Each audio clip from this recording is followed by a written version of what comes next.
New scientific evidence links Stonehenge to the Mayan calendar and Doomsday 2012 prophecy. The Mayan calendar works like most clocks we use today, moving forward in time. It depicts the end of time on December 21st, 2012. Stonehenge is also a timer, but unlike the Mayan calendar, it works in the opposite direction, like an egg timer. You will soon see how these two timepieces built on opposite sides of the planet coincide and terminate at an exact point in time, depicting the end.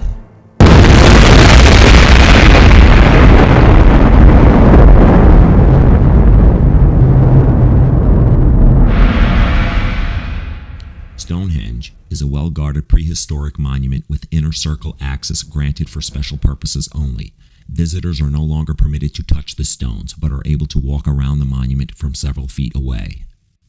Myself and a group of 25 scientists were given special entrance privileges by the English Heritage to examine and test the surfaces of some of the stones using a new technique of laser scanning which produces high-resolution images.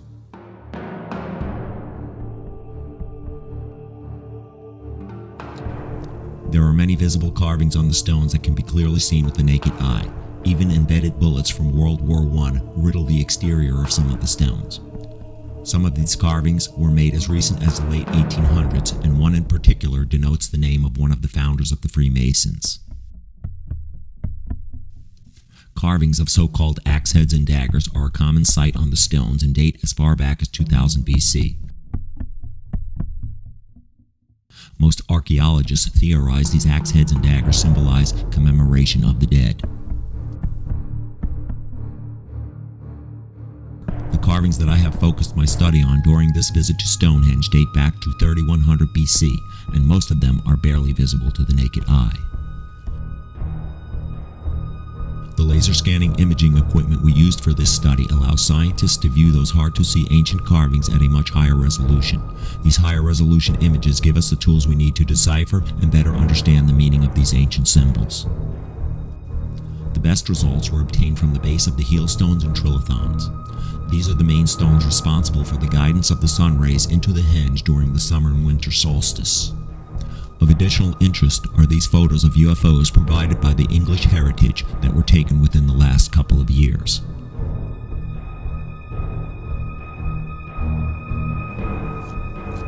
As this video circles the stones, several of the larger carvings and symbols will be highlighted with a red circle. These are not the laser findings. These are just an example of a few of the larger symbols that were carved into the stones over thousands of years. Many have questioned, why would ancient man build such a monument? How did he build it without modern equipment? Or was he actually guided by an intelligence that's purpose was to leave a sign or future guide to man's existence? A warning, perhaps? Who knows? Mankind generally used the cycle of the moon as a unit of timekeeping. Every year on the first day of summer, the sun rises at a point that is further north than any other day of the year. At the ruins of Stonehenge, this solstice sunrise appears on the horizon in direct alignment with a massive rock called the heel stone. The heel stone serves the same purpose as the hands on a clock, but this ancient clock runs backwards. It is a countdown clock. It's a countdown to doomsday. During most parts of the year, the sunrise or sunset cannot be seen from the center of the monument. But on the longest day of the year, the June 21st summer solstice, the rising sun appears behind a heel stone, creating the illusion that it is balancing on the stone. The rising sun elevates up the length of the rock, creating a shadow that extends deep into the heart of the henge. This light travels through the outer stones, called trilithons. In a few years, 2012, due to the wobble of the Earth on its axis and certain other important alignments, the giant heel stone will no longer cast its shadow within the circle of stones. It will mean that time has run out. I have come to the conclusion that the 3D images obtained from the surfaces of the stones during this expedition are in fact ancient Sumerian symbols, the first written language known to man.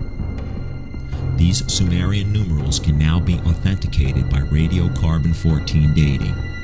We can now clearly decipher the results of this scientific find, and the results are nothing less than astonishing.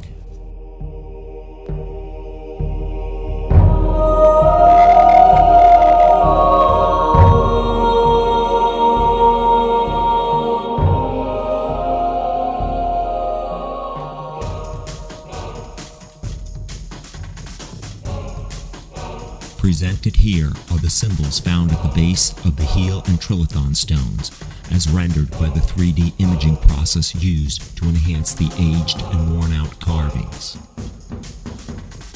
What you are looking at is a variation of the very first Sumerian numerals used by the human race. These Sumerian-based symbols represent the numbers 33 and 32 in that order. This may not seem at first to be a breakthrough finding to the average person, but as an archaeologist familiar with the ancient numeral system,